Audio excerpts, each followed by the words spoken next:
Okay start करूया. असाइनमेंटच upload करताय ना का अजून काही करताय? चलो असाइनमेंट लिहिल्या. सोपे होते क्वेश्चन, लिहिता आले. लँग्वेजमध्ये काय वाटलं? एखादा वर्ड सगळं कळालं? Okay good. आजपासून आपण थोडंसं फास्ट जाऊ आता. ऑलरेडी आपल्याला 1 वीक झाला आहे. लॉ थोडं थोडं कळतं आहे काय आहे काय नाही आहे. ठीक आहे.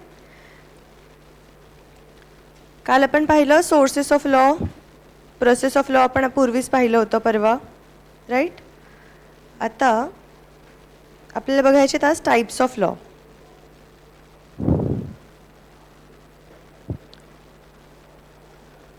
लॉ कसं हां रेकॉर्ड करतो आज.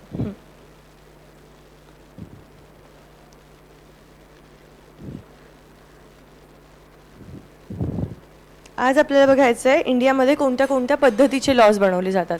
कोण बनवतं ते पाहिलं, का बनवतं ते फर्स्ट डेला पाहिलं होतं, बरोबर.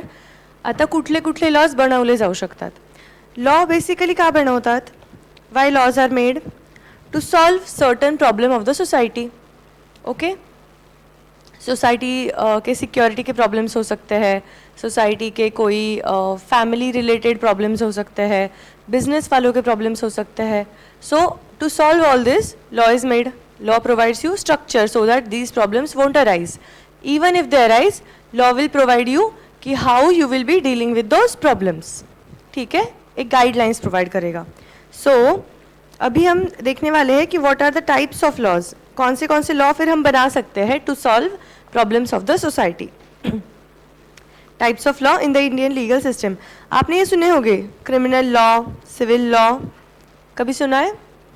What is it it's meaning? Criminal law मतलब जनरली क्या होगा? राइट मतलब जो भी क्राइम्स कमिट होते हैं सोसाइटी में. क्राइम मतलब जो भी तुम एक्ट करते हो सोसाइटी के अगेंस्ट. कोई पर्सन को मार देना. इट्स नॉट जस्ट वो पर्सन का तुमने लाइफ ले लिया, तुमने लोगों में भी डर फैला दिया, राइट कि हम सिक्योर नहीं है, कोई भी आके हमें मार सकता है, राइट. मर्डर हो गया, चोरी हो गई, ये भी क्राइम्स है. तो ये जो क्राइम्स है ना, क्रिमिनल लॉ में क्या होता है हम आगे पढ़ेंगे. क्रिमिनल लॉ में वो बताते हैं कि कौन सी चीज़ को तुम क्राइम बोलने वाले हो. ठीक है, क्राइम का डेफिनेशन देते हैं और फिर उसका पनिशमेंट कितना होगा वो भी देते हैं. So it is covered under criminal law. Civil law क्या होता है? जो अदर देन क्राइम है. अदर देन क्राइम कि मैंने तुमको ओला बेचने का, तुमने मुझे एडवांस दिया, मैंने तुझे ओला बेचने का कॉन्ट्रैक्ट किया और मैंने तुम्हें दिया ही नहीं गाड़ी.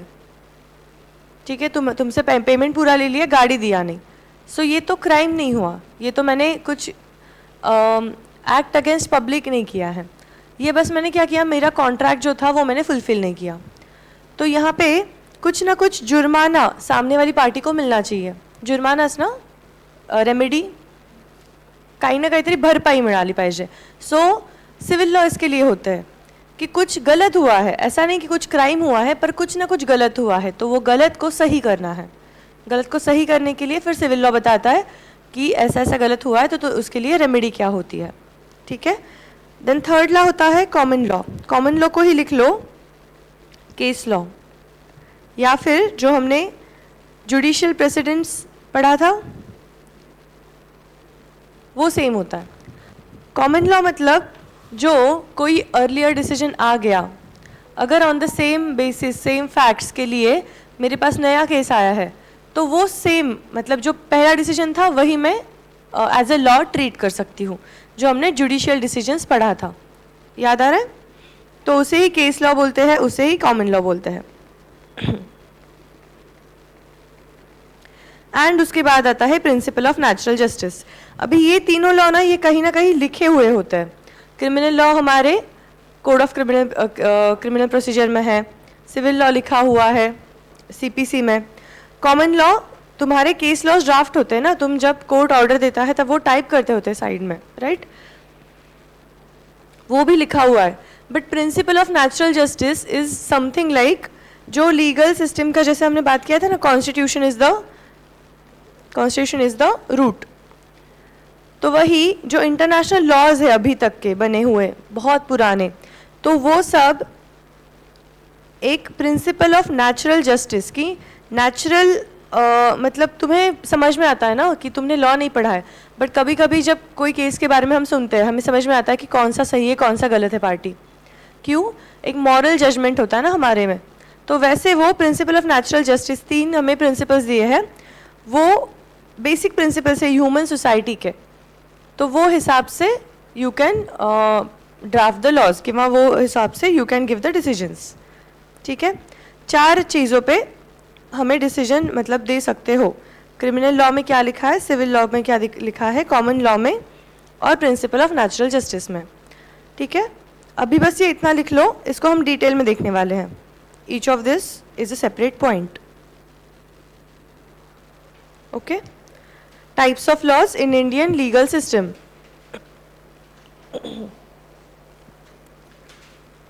लिखने का स्पीड बढ़ाना है, आदत बनानी है, इसलिए हम क्लास में कॉपी कर रहे हैं, otherwise you have the notes.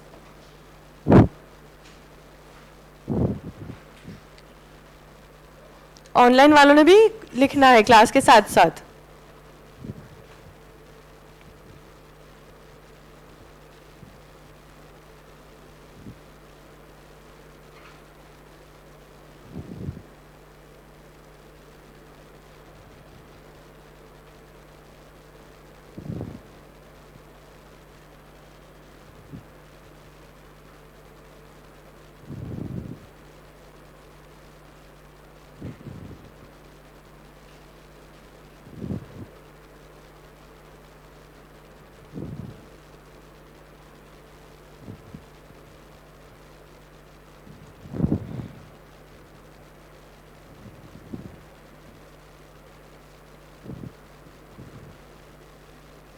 Types of laws in Indian legal system.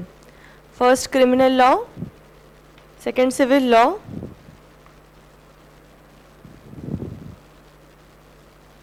Then common law, that is case laws या फिर judicial decisions.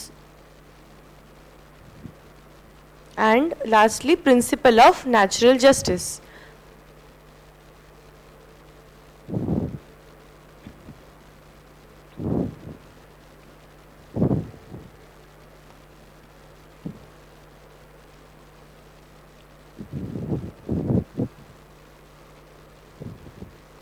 Principle of natural justice हो गया। ठीक है, अभी हर एक का मीनिंग देखते हैं। क्रिमिनल लॉ हमें अंडरस्टैंडिंग में पता है, it talks about the crimes, what ever crimes you commit. अभी क्रिमिनल लॉ के लिए ना उन्होंने 2 चीज़ें बनाई हैं। एक है आईपीसी, इंडियन पीनल कोड।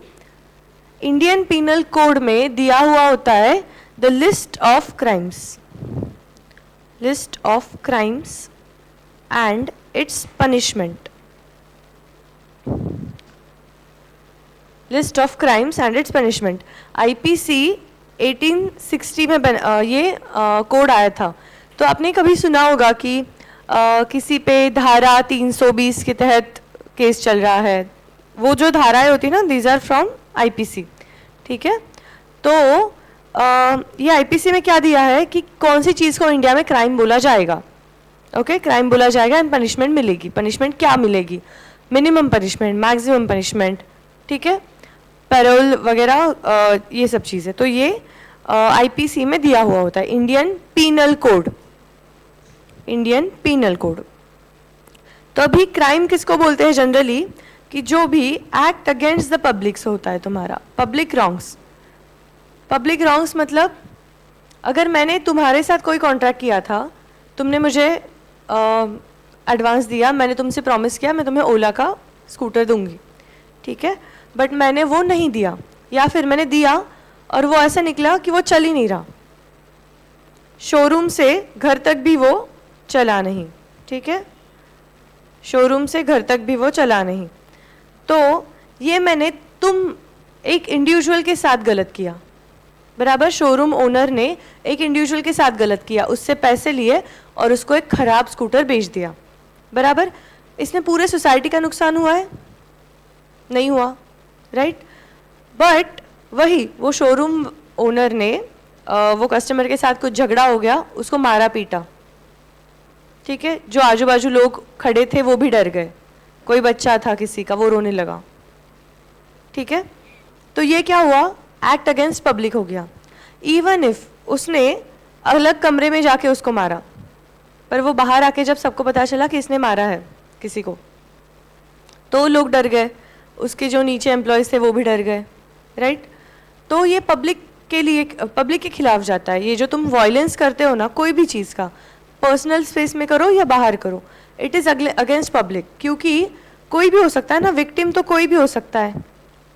जब भी कोई एक्सीडेंट हो जाता है, जैसे पुणे का वो पोर्श का केस हुआ था, तब अभी हम तो वो विक्टिम्स को पर्सनली नहीं पहचानते, ना ही हम वहाँ पे थे, ना ही हम वो एरिया में रहते हैं, बट हमें भी लग सकता है ना यार, हम भी तो ऐसा टू व्हीलर से जाते हैं, कभी भी कोई आएगा पोर्श से हमें उड़ा सकता है, लगेगा ना दिमाग में, पहला थॉट वही आता है।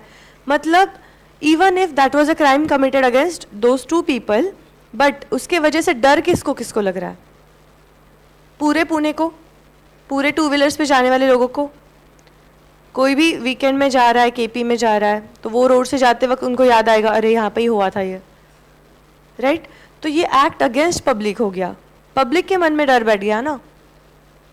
तो ये जो क्राइम्स होते हैं ना, वो इतना उसका नेचर खराब होता है, वो पब्लिक में डर बिठा देते हैं, इसलिए उसको पब्लिक रॉन्ग्स बोलते हैं। सोसाइटी के साथ गलत कर रहे हो तुम, क्योंकि कोई भी हो सकता था विक्टिम, ओके। तो ये क्राइम्स का डेफिनेशन एंड उसके लिए पनिशमेंट कितना मिलना चाहिए, ये कहाँ पे देंगे, ये देंगे आईपीसी में, ओके। तुमने किसी को गाड़ी चलाते चलाते उड़ा दिया, सॉरी तुमने किसी को, दो बंदे थे रोड पे चल रहे थे और उनको तुमने, वो बेचारे फुटपाथ पे चल रहे थे और तुम्हारी गाड़ी ने उसको उड़ा दिया, राइट। तो तुम्हें इस चीज़ को हम क्राइम बोलेंगे, ये दोनों को जो भी है, तुम्हें हॉस्पिटल वगैरह ले जाना था तुम्हारा, that was a moral duty, but तुमने नहीं किया, तो तुम्हें हम पनिश भी करेंगे, बहुत अच्छे से पनिश करेंगे। तो पनिशमेंट भी कितना होना चाहिए, कितना नहीं होना चाहिए, अगर इनका कोई हाथ पाँव टूटा है तो कितना पनिशमेंट, अगर वो नहीं रहे अभी दुनिया में तो क्या पनिशमेंट, राइट। तो ये चीज़ें, ये दो चीज़ें दी होती है, list of crimes and it's punishment, ये आईपीसी में देंगे। बट ये बंदों को अगर जेल में डाल दिया है, सॉरी ये ड्राइवर को अगर जेल में डाल दिया है जो पुणे वाला था, उसको ऐसे लिख के पैरोल मिल जाएगा, बेल मिल जाएगा, या फिर उसको नो बेल टिल मतलब उसका पूरा हियरिंग नहीं हो जाता, कुछ ना कुछ प्रूफ नहीं हो जाता, राइट।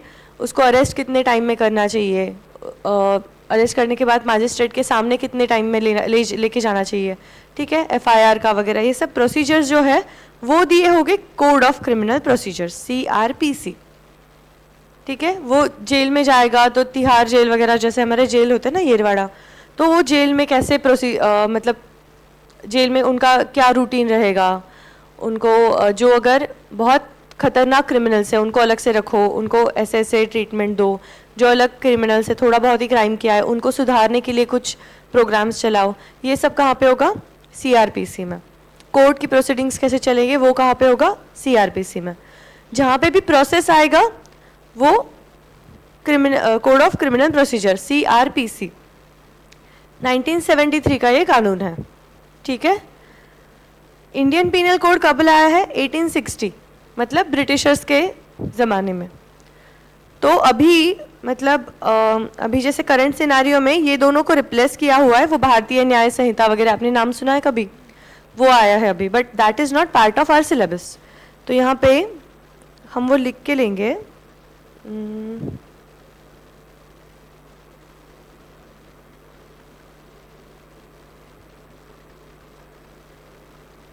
ये देखो, ये रिसेंट रिफॉर्म्स है, ये just for your information, for your information, FYI, not part of syllabus.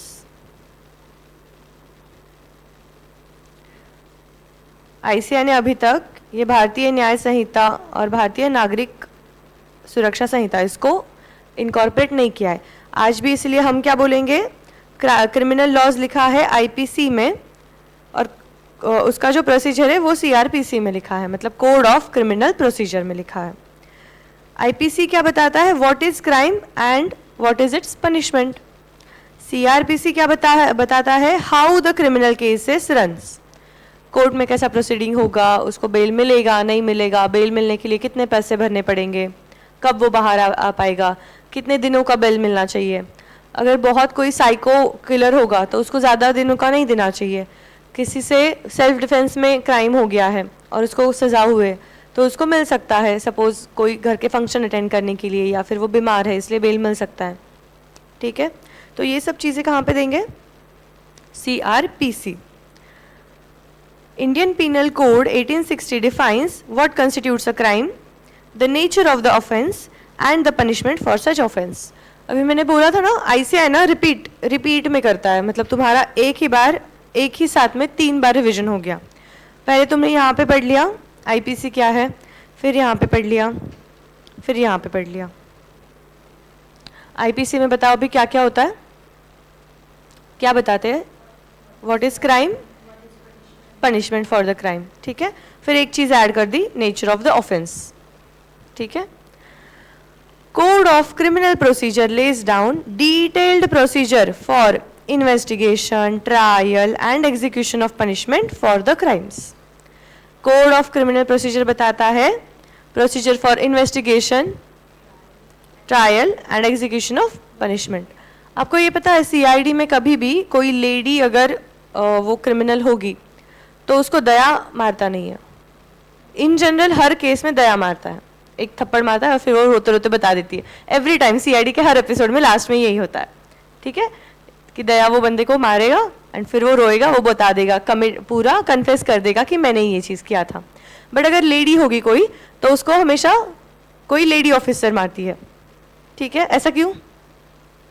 मारना तो दया का काम है ना हमेशा।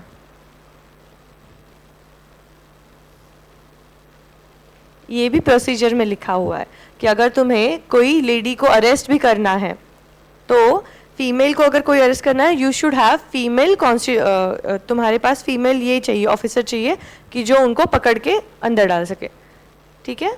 मेल ऑफिसर्स को अलाउड नहीं होता। सिमिलर वे में अगर मारना है या फिर उनको इंटरोगेशन करना है, मतलब फिजिकल अगर उनको तुम्हें ये करके इंटिमिडेट करके पूछना है ना कोई चीज़, तो you should have a female in the frame, ठीक है। तो ये भी प्रोसीजर हो गया ना, बराबर।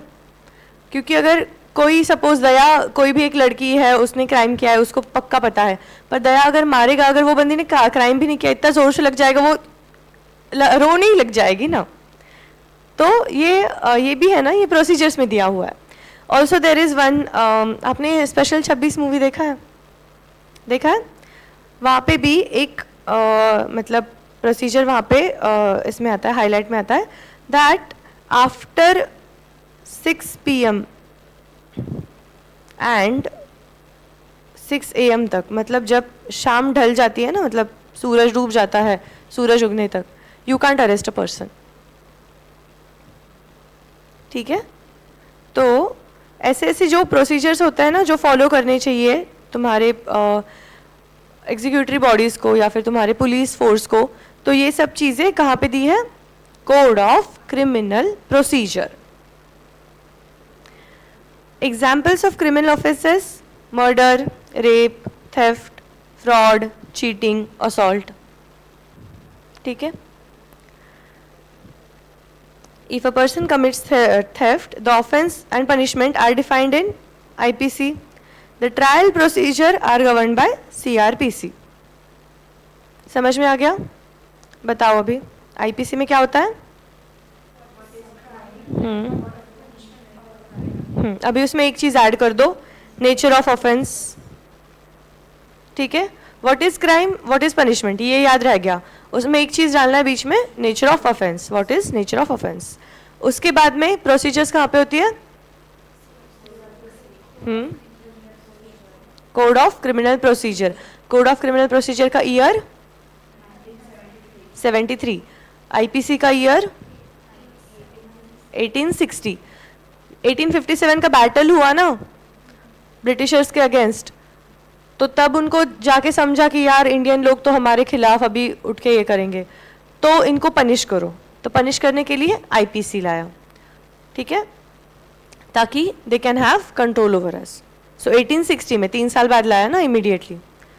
तो 1860 में आईपीसी, सीआरपीसी 1873, जितना जितना बोलोगे, सॉरी 1973, तो जितना बोलोगे उतना वो याद रह जाएगा। अभी उसके बाद आता है सिविल लॉ। सिविल लॉ मतलब जो क्रिमिनल लॉ नहीं है।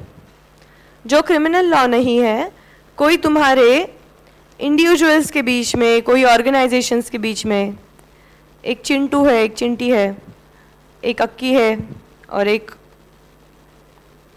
अक्षता है, ये दोनों के बीच में, और सपोज ये मिस्टर ए और ये मिसेस ए, ये दोनों का झगड़ा है। What is this? झगड़ा हुआ मतलब उनको डिवोर्स लेना है, व्हाटएवर। तो ये सब चीज़ें कहाँ पे आएगी? सिविल लॉ में आएगी। अगर जैसे अभी हमने ओला वाला एग्जाम्पल लिया, ये मिस्टर ए है, इसने एडवांस पेमेंट दिया ओला के शोरूम में और इसको शोरूम वाले ने दिया ओला, और वो ओला घर तक भी नहीं चला।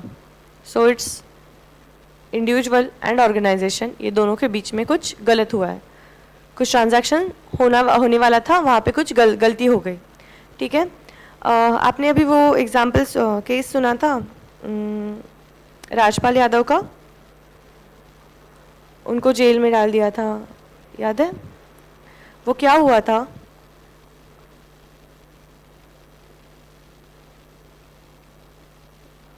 उन्होंने, मिस्टर राजपाल यादव, उन्होंने एक मूवी बनाया, ठीक है, मूवी प्रोड्यूस किया फ्यू इयर्स अगो।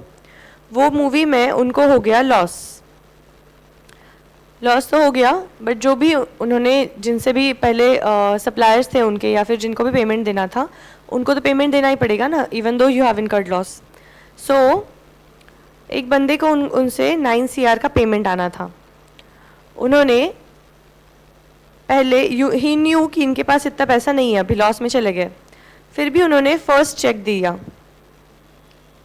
ठीक है, ये बंदे ने चेक जाके बैंक में डिपॉजिट किया, उनके बैंक अकाउंट में पैसे नहीं थे, इट गॉट बाउंस्ड। अगर चेक तुम्हारा हो रहा है तो हम आगे जाके अभी पढ़ेंगे निगोशिएबल इंस्ट्रूमेंट एक्ट में, it is treated as a crime. मैंने तुम्हें चेक दिया, तुम मेरे सप्लायर थे, तुम्हें मतलब 9 CR मुझसे आने थे, हमारा जेन्युइन ट्रांजैक्शन हो गया था, तुमने मुझे सर्विसेज या व्हाटएवर गुड्स तुमने सप्लाई भी कर दिए थे, तुम तो जेन्युइन बंदे हो ना। मुझे पता है मेरे बैंक में अभी उतना अमाउंट है नहीं, मैंने फिर भी तुम्हें ऐसा चेक लिख के दिया, टू दिस पे 9 CR, साइन कर दिया, ये वो डेट डाल दी, ओके, तुम्हें दे दिया। तुम तो उसे एज गुड एज कैश समझ लोगे, तुम मेरे से झगड़ा करना बंद कर दोगे। ठीक है भाई, चेक दे दिया ना, अभी मैं जाके कल बैंक में डाल देता हूँ, मेरा पैसा आ जाएगा। You are a genuine person. तुम बैंक में चले गए, मुझे पता था मेरे बैंक में पैसे नहीं है, तुम्हें नहीं पता था, तुम जेन्युइन थे, तुमने बैंक में चेक डाल दिया। वो बेसिस पे सपोज तुमने किसी थर्ड पार्टी से अग्रीमेंट कर लिया कि अरे मेरे बैंक में अभी 9 CR का चेक क्लियर हो जाएगा, फिर तुमको पेमेंट देता हूँ, ये वो करते हैं, ठीक है, वॉटएवर। बट वो बाउंस हो गया। बाउंस क्यों होगा? इनसफिशिएंट फंड की वजह से। तो बाउंस हो गया, तो तुम तो जेन्युइन थे ना, तुम्हारे साथ तो गलत हुआ ना। एक दिन के लिए तुम्हें लगा कि तुम्हारे पास तुम्हारे 9 CR रिकवर हो गए, बराबर। तुम मेरे घर पे वो धरना दे के बैठे थे, तुम उठ के चले गए कि हाँ ठीक है चेक मिल गया ना, अभी तो हो गया, सब सॉर्ट हो गया, राइट। तुम्हें मैंने फंसाया है ना, इन अ वे मेंटली तो मैंने तुम्हें फंसाया ना। तुम्हें तो लग गया था कि तुम्हें पैसे मिल गए, बट नहीं मिले, और मुझे पता था कि मेरे बैंक में पैसे नहीं है। सो ऐसा फर्स्ट टाइम हुआ, तो भी it is a criminal offence in India, हमारे निगोशिएबल इंस्ट्रूमेंट एक्ट के हिसाब से। ऐसा फर्स्ट टाइम हुआ, ये बंदे ने कुछ एक्शन नहीं लिया, फिर वो सेकेंड टाइम हुआ, फिर भी कुछ नहीं, थर्ड टाइम भी सेम चीज़ हुआ, फिर वो कोर्ट लेके चला गया। ठीक है, फर्स्ट टाइम में वो जा सकता था कोर्ट, बट फिर भी थर्ड टाइम हो गया, ओके। फिर कोर्ट ने उनको एक्शन लिया और उन्हें भी मतलब जेल में सजा दी है। बट वॉटएवर केस ऐसा क्यों किया है, क्या हुआ है, वो इम्पोर्टेंट नहीं है। द फैक्ट इज, किसी के साथ गलत कर रहे हो ना, किसी के साथ गलत कर रहे हो तो उसके लिए कोई रेमेडी चाहिए. दैट इज़ वाई हमारे यहाँ पे लॉ है, सिविल लॉ है, क्रिमिनल लॉ है. ठीक है. अभी यहाँ पे तो मतलब there was no murder, theft वगैरह वगैरह, बट स्टिल चेक बाउंस हो गया, उसको क्रिमिनल ऑफेंस ट्रीट करते हैं. ओके. उसकी सजाएं भी वैसी ही होती है.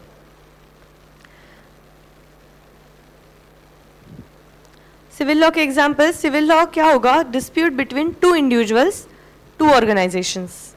ठीक है. टू इंडिविजुअल्स मतलब प्रतीक्षा, अपूर्वा भांडणं झाली. Two individuals. Two organisations, Vodafone Idea, या फिर one individual and organisation, Ola and mister A. तो दो कोई भी पार्टीज के बीच में कोई भी इशू आएगा, that will be covered under civil law. Civil court enforces rights and obligations through filing of a civil suit. ये मिस्टर ए ने ओला को पेमेंट दिया था ना, और वो बेचारा नई अच्छी गाड़ी समझ के ओला घर पे लेके आया, पर वो घर तक चली नहीं. बराबर. तो इसका राइट क्या था? ये ओला का इस ट्रांजैक्शन में, परचेज के ट्रांजैक्शन में ओला का राइट क्या था? पूरा पेमेंट मिल जाना चाहिए. ये बंदे का राइट क्या था? अच्छी खासी नई जो भी उन्होंने फीचर्स प्रॉमिस किए हैं वो फीचर्स वाली गाड़ी मिलनी चाहिए. ठीक है. अगर उन्होंने प्रॉमिस किया था कि ओला के वो गाड़ी पे सामने मैप होगा, ब्लूटूथ से कनेक्ट होगा डिवाइस, ठीक है, तो उसको वैसी ही कनेक्टिविटी वाली गाड़ी मिलनी चाहिए. ओके. तुम प्रॉमिस कर रहे हो कि मैं इलेक्ट्रिकल व्हीकल बेचूंगा एंड तुमने उसको थमा दी पेट्रोल वाली गाड़ी, तो also it is wrong with him. तो इसका राइट क्या था?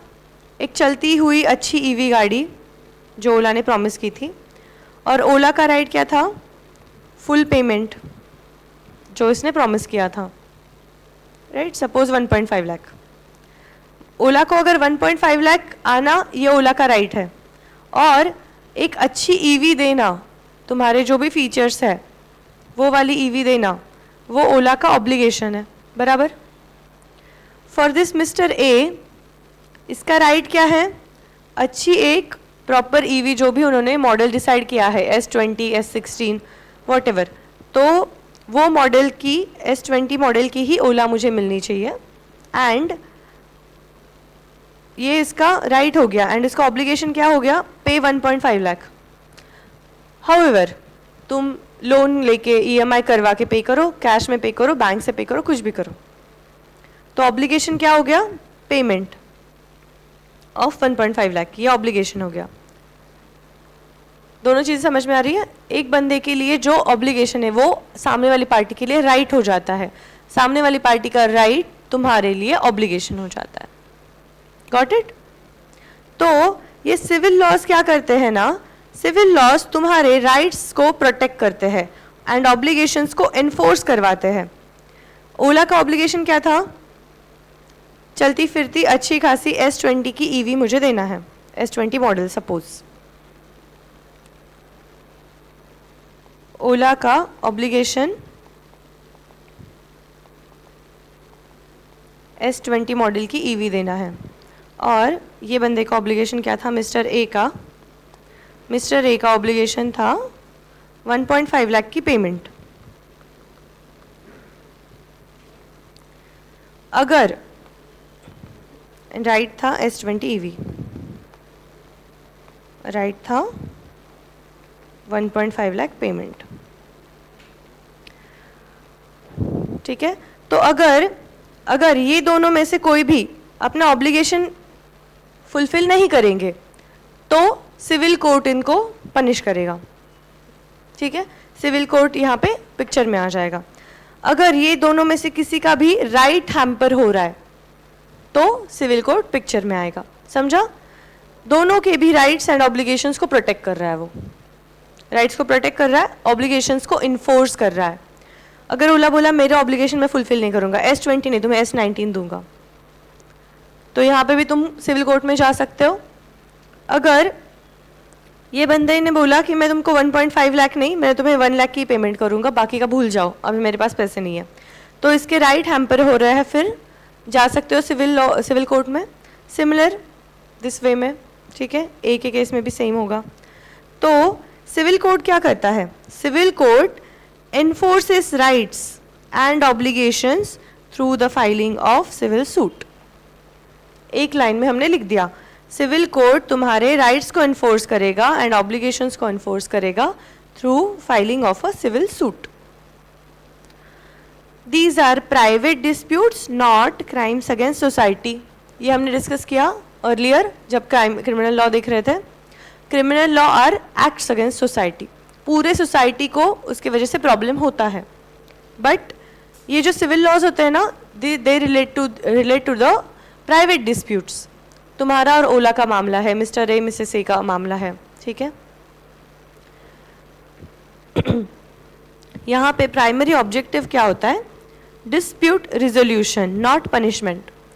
किसी ने अगर क्राइम किया, किसी ने कोई साइको किलर था, उसने 10-12 लोगों को मार दिया, या फिर सिंगल पर्सन को मारा, या फिर किसी को गाड़ी से चलते चलते उड़ा दिया, तो व्हाट वी वांट, हम जब बोलते हैं कि जस्टिस चाहिए, जस्टिस फॉर सोसाइटी, कि जस्टिस के लिए जब भी बात करेंगे तो हम क्या बोलेंगे कि वो बंदे को फांसी पे दे दो, ठीक है। किसी ने रेप किया, फांसी दे दो, ऐसा नहीं होना चाहिए। तो यहाँ पे ना पनिशमेंट की बात चलती है, फांसी दे दो, जेल में डाल दो, उससे चक्की पिसवाओ, राइट। पनिशमेंट की बात चलती है, क्योंकि अभी जो चला गया वो वापस आ सकता है? नहीं। तुमने जिसका मर्डर किया है उसको तुम वापस ला सकते हो? नहीं।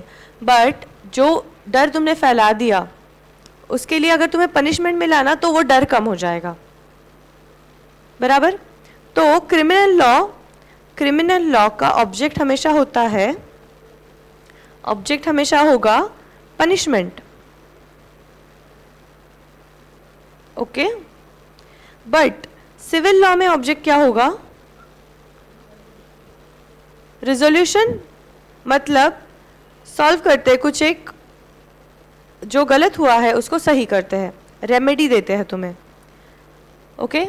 ये मिस्टर ए के केस में सपोज ओला ने उनको S20 नहीं दिया, S19 दिया, ये जाएगा कोर्ट के पास।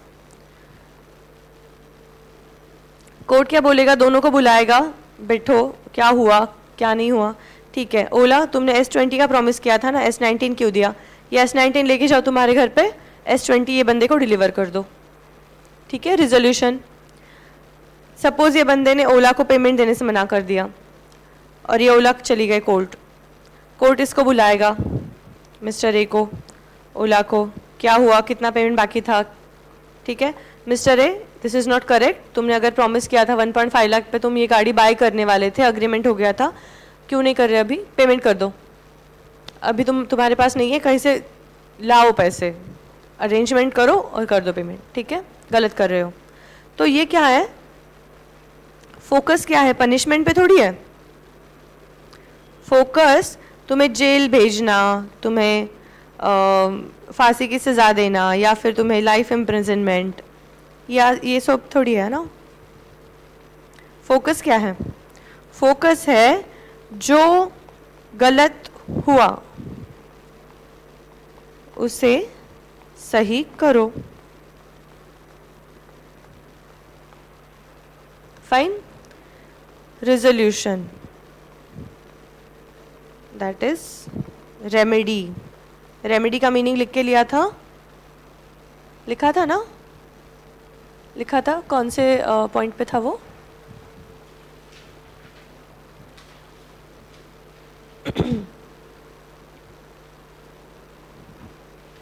टू मेक गुड और रॉन्ग, ऐसा कुछ मीनिंग लिख के लिया था।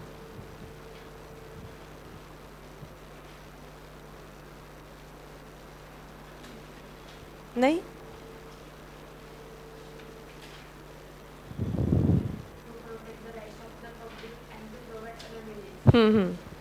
कौन से पेज नंबर पे हो?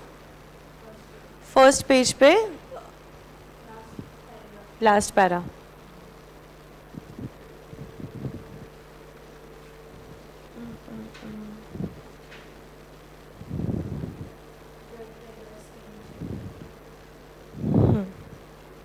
Provide remedies for the wrongs. तो यहाँ पे हमने रेमेडी का मीनिंग लिख के लिया था। रेमेडी का मीनिंग होता है to make good what has been wronged. ठीक है, अगर कोई चीज़ गलत हुई उसको करेक्ट करो, सही करो, दैट इज रेमेडी। आपने स्विगी से कुछ मंगवाया, पनीर चिली मंगवाया, तुम्हें पनीर टिक्का डिलीवर हो गया। स्विगी क्या करेगा? इधर पैसे रिटर्न करेगा या फिर तुम्हें करेक्ट ऑर्डर डिलीवर करेगा। सो ये क्या हो गया? रेमेडी प्रोवाइड किया ना, कुछ ना कुछ सॉल्यूशन प्रोवाइड किया। ऐसा नहीं हो आपने स्विगी को कंप्लेंट किया, फिर वो डिलीवरी बॉय को या फिर वो रेस्टोरेंट वाले को उन्होंने चलो जेल में डाल दो इनको, ऐसा कुछ नहीं किया ना, पनिश नहीं किया। पनिशमेंट नहीं है यहाँ पे, क्या रेमेडी इंपॉर्टेंट है, क्योंकि तुम उनको पनिशमेंट करोगे, मेरा तो मतलब वहाँ से कुछ फ़ायदा नहीं है ना। ये ओला के केस में अगर मुझे ईवी नहीं मिला है S20 और मैंने कोर्ट में गई और कोर्ट ने बोल दिया ये जो ओला का शोरूम ओनर है इसको अभी जेल में डाल देते, पर उससे मुझे जो फीचर्स चाहिए थे या फिर एक चलने वाली अच्छी ईवी चाहिए थी, वो तो मेरा पर्पस फुलफिल नहीं हुआ ना। मैंने सपने देखे थे मैं ईवी पे चलते चलते कॉलेज जाऊंगी, ठीक है, मेरे घर पे ख़राब ईवी पड़ी है और अभी भी मैं मेट्रो से घूम रही हूँ, तो मेरा तो पर्पस नहीं सर्व हुआ ना, even though he is in jail. तो पर्पस कैसे सर्व होगा? जब मुझे रेमेडी मिलेगी। इसलिए सिविल लॉ में मुझे ये प्रॉब्लम नहीं होता है कि सामने वाले को तुम पनिश कर रहे हो नहीं कर रहे हो, that is not my objective. मुझे क्या चाहिए? जो भी अग्रीव पर्सन है ना, जो सिविल लॉ में कोई केस लेके जाता है, उसको क्या चाहिए होता है? उसको चाहिए मुझे कुछ सोल्यूशन दो। मेरा ये पर्पस के लिए मैंने अग्रीमेंट एंटर किया था, वो फुलफिल नहीं हुआ, ठीक है, तो अभी मुझे सोल्यूशन दो।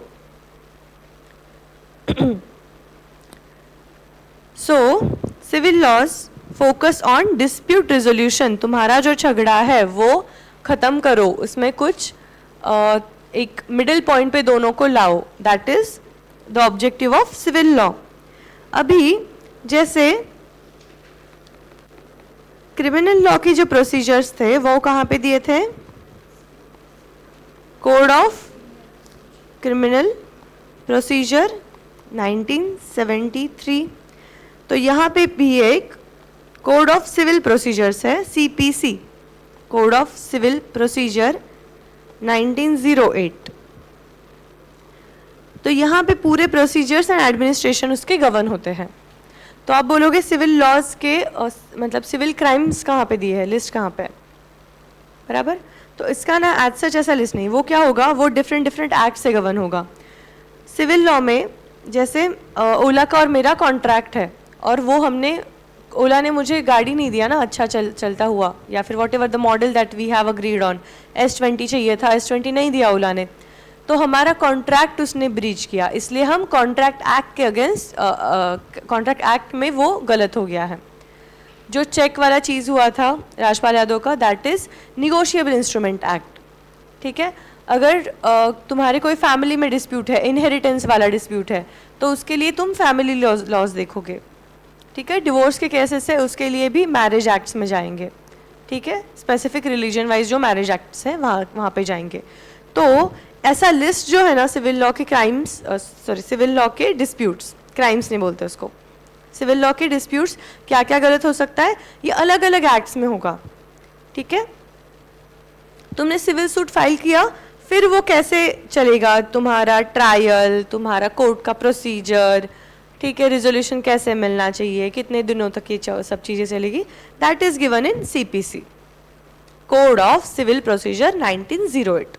डिफरेंस समझ में आ रहा है? क्रिमिनल में ना लिस्ट ऑफ क्रिमिनल प्रोसीजर भी दिया है ना, सॉरी लिस्ट ऑफ क्राइम्स भी दिया है और प्रोसीजर्स भी दिया है। यहाँ पे प्रोसीजर्स दिया है, लिस्ट ऑफ डिस्प्यूट्स अलग अलग एक्ट से आते हैं। तुम पूरे if there is some dispute related to between दो कॉरपोरेट, तो तुम्हें कॉरपोरेट लॉज में देखना पड़ेगा वो कहाँ पे फॉल हो रहा है। अगर दो फैमिली मेम्बर्स के बीच में है, तुम्हें फैमिली लॉ में जाके देखना पड़ेगा ये कहाँ पे फॉल हो रहा है, इनहेरिटेंस से रिलेटेड है, मैरिज से रिलेटेड है, अदर कोई चीज़ है, ठीक है। तो लिस्ट ऑफ डिस्प्यूट वेरियस जगह पे होगा, वेरियस प्लेसेस, ये डिफरेंस है, ओके। अभी जब तुम्हें रिलीफ दिया जाता है, रेमेडी, रेमेडी कौन से फॉर्म में हो सकती है? रेमेडी कौन से फॉर्म की होगी? स्विगी तुम्हें क्या करेगा? पनीर चिली मंगाया था, पनीर टिक्का दिया है, स्विगी पहले पूछेगा तुम्हें रिफंड चाहिए, रिफंड दे देते हैं। तुम बोलोगे नहीं, मुझे ना आज के आज पनीर चिली ही खाना है, मेरे घर पे गेस्ट आए, उनको मैंने प्रॉमिस किया था कि मैं पनीर चिली खिलाऊंगा। तो स्पेसिफिक परफॉर्मेंस, तो बोलेंगे ठीक है, यही रेस्टोरेंट से तुम अभी पनीर टिक्का का रिटर्न दे दो और मैं तुम्हें पनीर चिली डिलीवर करवाऊंगा। That is specific performance. Okay. Damages, अगर ओला की वो गाड़ी थी, वो रुक रुक के चल रही थी, S29 में घर पे लेके जा रही थी, S19 घर पे लेके जा रही थी, रुक रुक के चल रही थी, और उसकी वजह से पीछे से कोई फास्ट मूविंग कार आई, मतलब वो दैट वाज नॉर्मल, मेरा ब्रेक लग नहीं रहा था, मैं गिर गई, मुझे चोट आ गई, ठीक है, डैमेज हुआ, उसकी वजह से मुझे मेडिकल कुछ एक्सपेंसेस करने पड़े। अभी मैं ओला को क्या बोल सकती हूँ? ओला भी मेरे को 3 ऑप्शन देगा ना, चल तेरा पेमेंट लेके जा, मुझे बोल मत, मेरे पास अभी S20 का स्टॉक नहीं है, वो भी हो सकता है, राइट।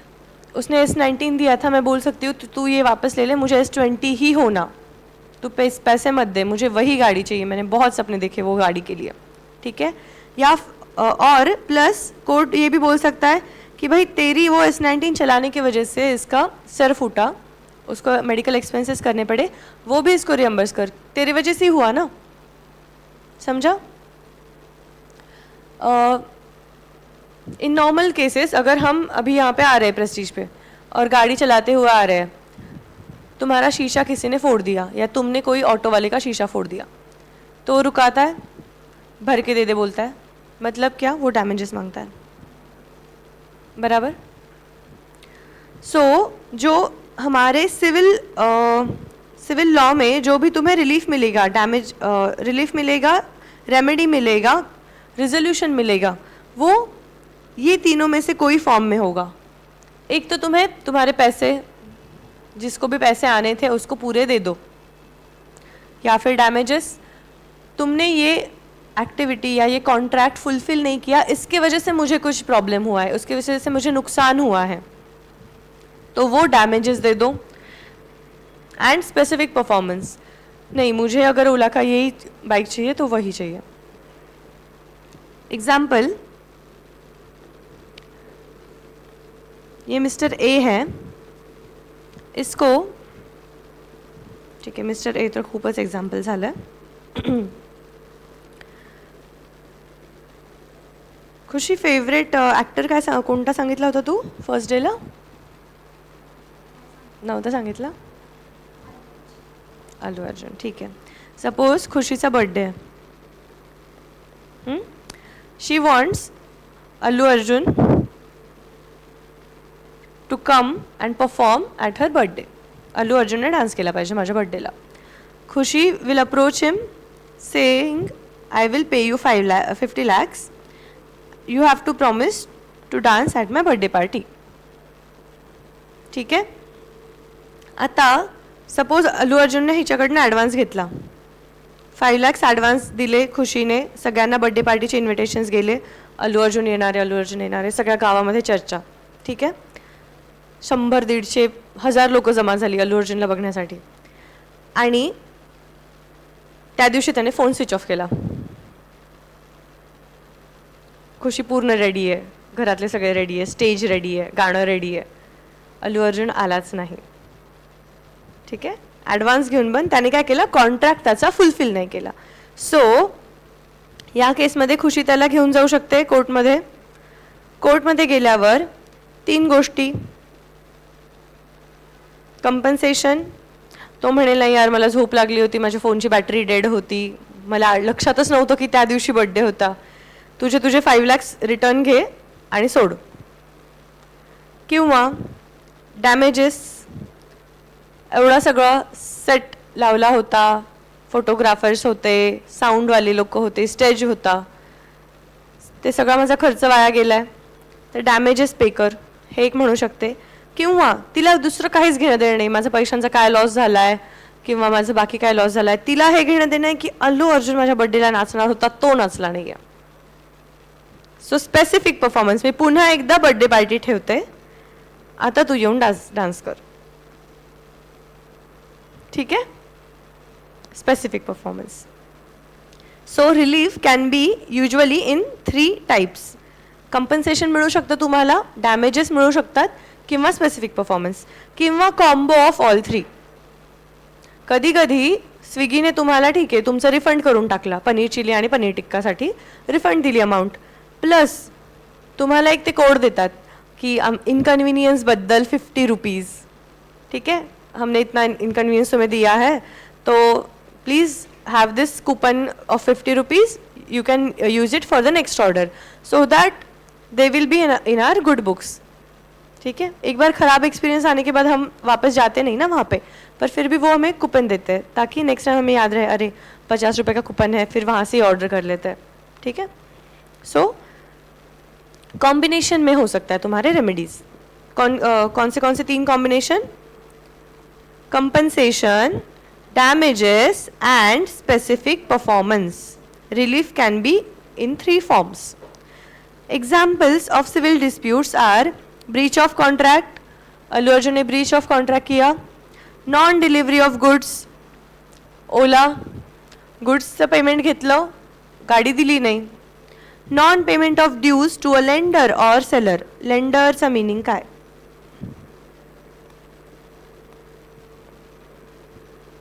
लेंडरचा मीनिंग नाही. लोन शब्द आहे. देणारा lender,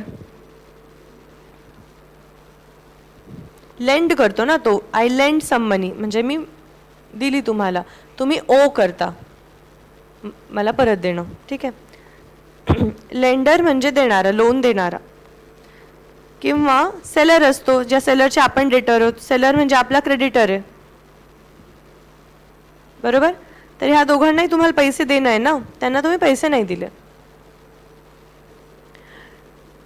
defamation and disputes between landlord and tenant.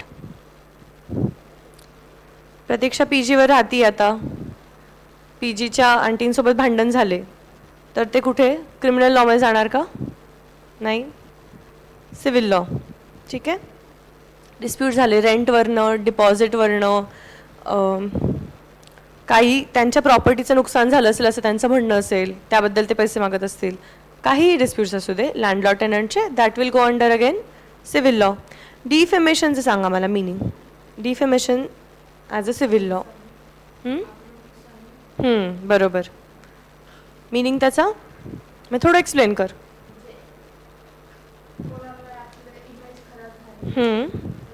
बरोबर. आता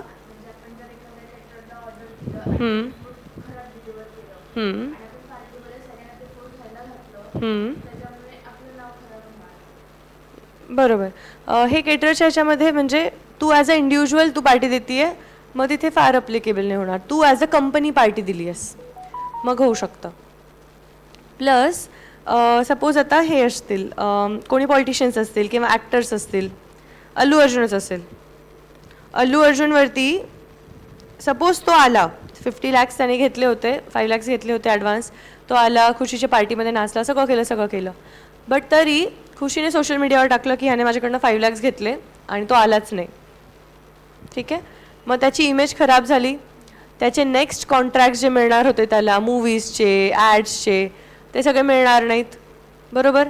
त्याच्या 2 मूवीज त्याच्यामुळे गेल्या हातातनं.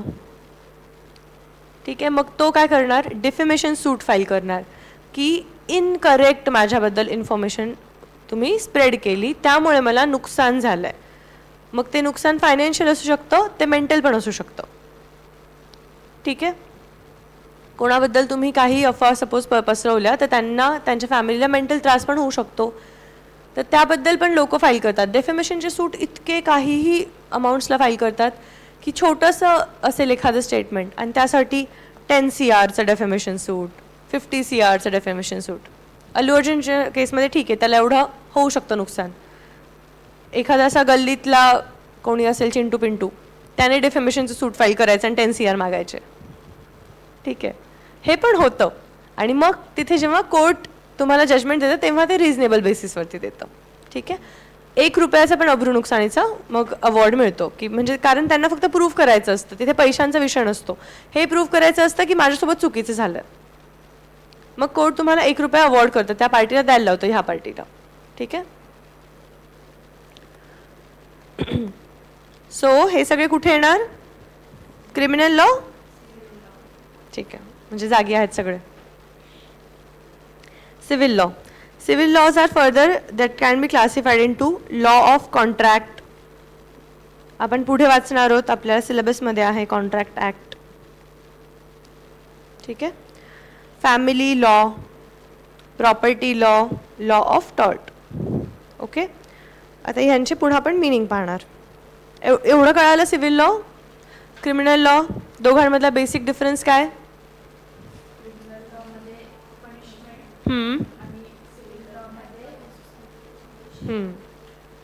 क्रिमिनल लॉ म्हणजे act against society, civil law म्हणजे डिस्प्यूट बिटवीन 2 इंडिव्हिज्युअल्स और 2 organisations.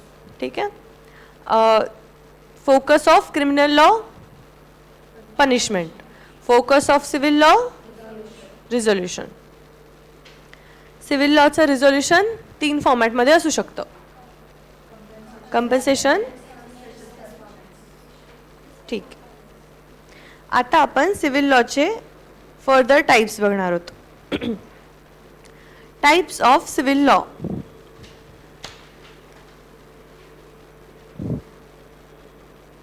Types of civil law.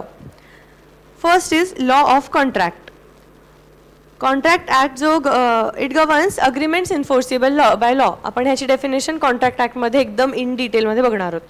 आत्ता फक्त हे लक्षात ठेवायचं, 2 पार्टीजमध्ये काही अग्रीमेंट झालं, जसं मिस्टर एचं झालं होतं ओलासोबत, खुशीचं झालं होतं अल्लू अर्जुनसोबत.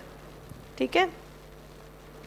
तर 2 पार्टीजमध्ये काही अग्रीमेंट झालं, लीगल वेमध्ये प्रॉपर आहे ते सगळं, ते कोर्टात घेऊन जाऊ शकतात समोरच्या पार्टीला, तर हे गव्हर्न होतं under contract act. Fine. Example breach of contract, breach वगैरे ह्या सगळ्या मिनिंग आपण पुढे बघणार कॉन्ट्रॅक्ट ॲक्टमध्ये. आत्ता फक्त लक्षात ठेवायचं सिव्हिल लॉचा एक टाईप आहे law of contract. Second is family law. It deals with marriages, divorces, adoption, inheritance. Property law. It relates to ownership and transfer of property. एखाद्या माणसाने without will he left the world, त्यानंतर त्याच्या प्रॉपर्टीचं काय होणार? ठीक आहे. पूर्वी कसं होतं, फक्त मुलांना मेल एअरला मिळणार होतं. आता असा ॲक्ट आलेला आहे की मेल आणि फिमेल एअर दोघांमध्ये ते इक्वली डिवाइड होईल. सो हे कुठे झालं? इनहेरिटन्स लॉमध्ये झालं, म्हणजे प्रॉपर्टी लॉमध्ये झालं. त्यानंतर येतो लॉ ऑफ टॉर्ट. ह्याचा आपण डिटेलमध्ये मिनिंग पाहणार. Law of tort, TORT. आता हे जे शब्द असे विचित्र येतात ना, ते इंग्लिश वाटत नाहीत, मराठी वाटत नाहीत, वेगळंच काहीतरी असतं. These are generally Latin phrases, Latin words. Latin म्हणजे इंग्लिशची जुनी म्हणजे व्हर्जन. सो त्या लोकांसाठी it's like what is Sanskrit to us. मराठीतले, हिंदीतले बरेच शब्द संस्कृतला यू कॅन ट्रेस. सो इंग्लिशमधले बरेच शब्दचा बेस असतो लॅटिन. सो लॅटिन वर्ड्स आपल्याला बऱ्यापैकी येतात अधनमधनं लॉमध्ये.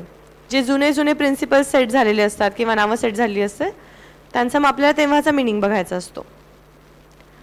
टॉर्टचा मिनिंग आहे, टॉर्टचा लॅटिन वर्ड होता जुना टॉर्टम, TORTUM. आणि टॉर्टमचा मिनिंग असायचा to twist, to twist. Law of tort deals with civil wrongs not arising out of contract. आता असं होऊ शकतं, आपण वर काय बघितलं, सिव्हिल लॉ म्हणजे काय? Dispute between 2 organisation, 2 individuals, 1 organisation, individual. 1 to 1 काहीतरी अग्रीमेंट ठरलंय आमचं, आणि मग त्याच्यात काहीतरी चुकीचं केलंस. ओलाने मिस्टर ए सोबत चुकीचं केलं, अल्लू अर्जुनने खुशीसोबत केलं, ठीक आहे. तर हे काय झालं, 1 to 1 तुमचे अग्रीमेंट होते आणि ते तुम्ही फॉलो नाही केले, त्या तुम्ही कंप्लाय नाही केले. So that is a dispute between you two. But असं जर झालं, आपण रोडने जातोय, एक शॉप आहे, ठीक आहे, त्यांनी इथे त्यांचा बोर्ड लावला, मोठा बोर्ड त्यांच्या छतवर लावला, ठीक आहे, आणि हा मिस्टर ए इथून चालला, ठीक आहे, ओलाशी भांडायला चालला होता, रस्त्यात त्याला हे शॉप लागलं. हा बोर्ड वाऱ्याच्या म्हणजे हवा खूप सुटलेली होती, वारा खूप होता, हा बोर्ड मिस्टर एच्या डोक्यावर पडतो, ठीक आहे. मिस्टर ए कोणाकडनं नुकसान भरपाई घेऊ शकतो? ओला की शॉप ओनर की गव्हर्मेंट? Shop owner. पण शॉप ओनर म्हणेल माझं तुझं काय अग्रीमेंट आहे, मी थोडी तुझं काही नुकसान केलं आहे, मी थोडी तिथनं पाडलं आहे, किंवा तू थोडी माझ्याकडे येत होतास, तू माझा कस्टमर कुठे आहेस, तुमचं काही अग्रीमेंट आहे का, तुम्ही त्या शॉप ओनरला ओळखता का? नाही. पण त्याच्या एका निग्लिजन्समुळे, त्याच्या एका ॲक्टमुळे तुम्हाला काहीतरी त्रास झाला, तर गव्हर्मेंट म्हणजे लॉ, लीगल सिस्टीम तुमच्यामध्ये येणार आणि त्याला म्हणणार की तुमचं अग्रीमेंट नव्हतं, काही नव्हतं, तू मुद्दामून केलं नाहीस, पण चुकीचं झालं, ठीक है, जानबूझ के किया नहीं बट गलत हुआ ना, मिस्टर ए के साथ गलत हुआ, तो किसी ने तो उसको कंपनसेशन देना चाहिए. So who is responsible? Basically this shop owner, बरोबर. वाय? बिकॉज तू निग्लिजन्स केला ना, तुझी ड्यूटी होती की रस्ता आहे समोर, मी जे काही माझं स्ट्रक्चर उभा करेल दॅट शुड बी प्रॉपर, पडायला नको कोणाच्या अंगावर, okay. So that was your responsibility, तुझा निग्लिजन्स झाला तुझ्या रिस्पॉन्सिबिलिटीकडे, म्हणून मिस्टर ए सफर झाला. So now you should pay mister A damages. कळतंय? होर्डिंग्स लागलेले असतात आपल्याकडे ब्रिजेसवर, कुठेही, म्हणजे अजून रोड्सवरती. ते होर्डिंग्स लावतं कोण, म्हणजे ते होर्डिंग्सचं रेंट कोण घेत असतं? PMC. वेगवेगळ्या ठिकाणी जे ब्रिजेसवर याच्यावर आहे, बरोबर. एखादं होर्डिंग पडलं, कोणाला काही नुकसान झालं, who is responsible? PMC, okay. So law of tort काय करतो, दोन माणसांमध्ये काही अग्रीमेंट नव्हतं, आता मिस्टर ए आणि या शॉप ओनरमध्ये काही अग्रीमेंट होतं नव्हतं, पण काहीतरी चुकीचं झालं ना, because of the shop owner, तर तिथे लॉमध्ये येणार आणि ते ह्याला सिव्हिल रॉंग म्हणणार आणि त्याला रेमेडी प्रोव्हाइड करणार, okay. It aims to compensate the injured party, ज्याही माणसाला काही प्रॉब्लेम झाला आहे त्यामुळे त्याला कंपन्सेशन मिळावं, हे एम असतं लॉ ऑफ टॉर्टचं. एक्झाम्पल काय? Negligence, defamation, nuisance. डिफेमेशन आपण पाहिलं,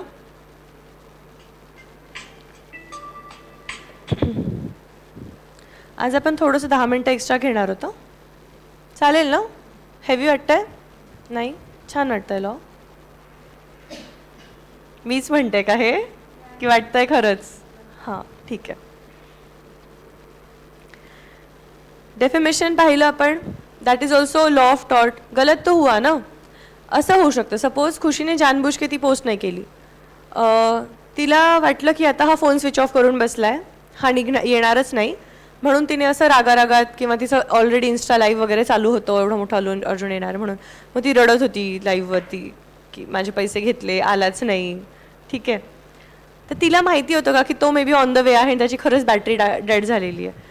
तो 20 मिनिटांनी पोचला, तोपर्यंत इंस्टाग्राम लाईव्हवर गेलं होतं, ओके. तो आला, त्याने परफॉर्म केलं, सगळं झालं. त्याला नंतर कळालं की ऑलरेडी असं इंस्टाग्राम लाईव्ह झालं, ज्यामुळे माझी इमेज खराब झाली, त्याने डेफेमेशनचा केस टाकला. सो ह्या केसमध्ये मुद्दामून तर केलं नाही ना, पण चुकीचं तर झालं बिचारासोबत, मुद्दामून नाही केलं. तर या केसमध्ये पण त्याला काय, आपण लॉ ऑफ टॉर्टच्या अंडर समथिंग इज रॉंग ना, तर त्याला कंपन्सेट करायचं ट्राय होईल. He will be the injured party. याचे एक्झाम्पल्स काय? नेग्लिजन्स, जे आपण पाहिलं, शॉपवरती तुम्ही होर्डिंग लावताय, व्यवस्थित ते लावलेलं नाही आहे, टाईट लावलेलं नाही आहे, डोक्यावर पडलंच रस्त्याने जाणाऱ्या माणसाच्या. Defamation, nuisance. न्यूसन्स म्हणजे गोंधळ क्रिएट करणं, गोंधळ. ओके. गणपतीची मिरवणूक पुढे गेली, पण काही लोकांनी काही ड्रिंक्स वगैरे घेऊन गोंधळ घालत बसले रस्त्यावरती. त्याच्यामुळे ॲज सच असं काही क्रिमिनल गोष्ट नाही झाली, काही नाही झालं. बट एक हे असतो ना की तुमचं तेव्हा जे काही प्रोसेशन चालू होतं, तर ह्या सगळ्याचं तो एक तुम्ही वातावरण खराब केलं. प्रेस्टिजमध्ये आले काही लोक की आमचा रिझल्ट लागला म्हणून, बाकीचे 99% लोक फेल झालेत. तुम्ही 2-4 लोक पास झाला म्हणून तुम्ही आज DJ घेऊन आला. ठीक आहे, गोंधळ करायला लागला, न्यूसन्स. बाकीच्यांना वाईट वाटणार ना, यार आज आपला रिझल्ट वाईट लागला आणि खाली ही लोक पार्टी करतायत आणि गोंधळ घालताय. तुमच्या प्रिमाइसमध्ये पण नाही करते, सगळ्या प्रिमाइसमध्ये करताय. So that is nuisance. तर that is also coming under law of tort. Tort is based on the principle of where there is wrong, there is a remedy. जिथे काही चुकीचं झालं तिथे सोल्युशन मिळालं पाहिजे, तिथे रेमेडी मिळाली पाहिजे. So law of tort basically it is a type of civil law, जो काय सांगतो where there is a wrong there is a remedy. Tortum हा जो शब्द आहे, लॅटिन शब्द, त्याचा अर्थ आहे to twist. It signifies conduct that is not straight or lawful causing civil injury. असा एक तुमचा ॲक्ट जो स्ट्रेट नव्हता, काहीतरी टेढामेढा ॲक्ट होता, and it is causing a civil injury. त्या शॉप ओनरने बॅनर लावलं, पण तू नीट नाही लावलंस ना, तुझी रिस्पॉन्सिबिलिटी होती. जर तू तुझ्या घराच्या इथे लावलं असतं, तू एकदम व्यवस्थित बसवलं असतं की आपल्या मुलांच्या डोक्यात नको पडायला म्हणून, बरोबर. पण सेम तू कन्सर्न फुटपाथवरती चालणाऱ्या लोकांबद्दल दाखवला का, जे तुझ्या शॉपच्या समोरनं जाणार आहेत? नाही दाखवला. सो काहीतरी स्ट्रेट नाही वागला ना तू, काहीतरी ट्विस्टेड वागलास. सो त्यामुळे त्याला टॉर्ट म्हणतात, टू ट्विस्ट. तुझं इंटेन्शन ट्विस्टेड असेल मे बी. ठीक आहे. So these are the 4 types of civil laws. कुठले कुठले? Law of contract, family law, property law आणि लॉ ऑफ टॉर्ट. हे तर इझी आहेत. लॉ ऑफ कॉन्ट्रॅक्ट आपल्याला पुढे जाऊन पूर्ण शिकायचं आहे, आपल्याला लक्षात राहणार आहे. Family law, property law easy आहे. लॉ ऑफ टॉर्ट आपल्याला लक्षात ठेवायचं आहे. Tort is a Latin word tortum, meaning to twist. त्याचं प्रिन्सिपल काय? Where there is wrong there is a remedy. ठीक आहे. आता आपण काय करूया, सिव्हिल लॉपासनं. सिव्हिल लॉ लिहिलं होतं का? नाही, क्रिमिनल लॉपासनं लिहायचं राहिलं ना. So let's write this down. वर्ड्सचे मीनिंग आपण इमिडिएटली लिहितोय ना, राईट. मग आता इरेज करू, इथलं क्लीन दिसेल थोडं तुम्हाला.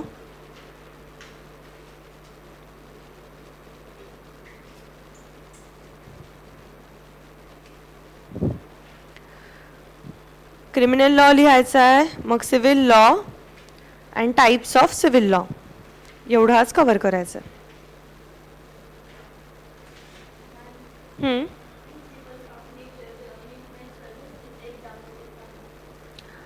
प्रिन्सिपल ऑफ नॅचरल जस्टिस ना, आपण ते अजून कव्हर नाही केलं ना. कॉमन लॉ आधी आपण वाचणार, मग प्रिन्सिपल ऑफ नॅचरल जस्टिस वाचणार. ठीक आहे. आत्ता एवढं लिहून घ्या, ते आपण पूर्ण डिस्कस करू.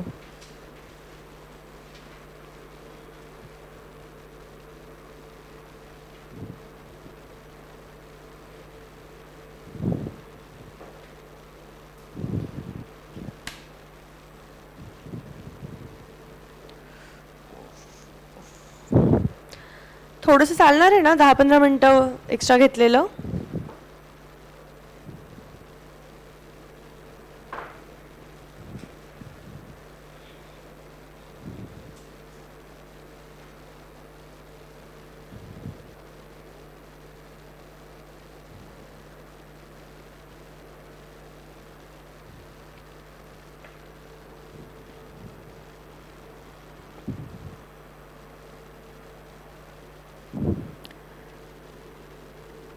Criminal law, civil law, types of civil law, एवढं लिहायचं आहे. Then we will close for today. Already 10:45 झालेत.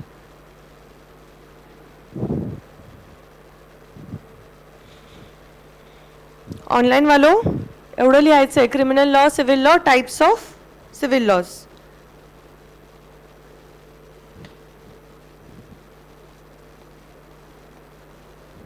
Types of civil laws.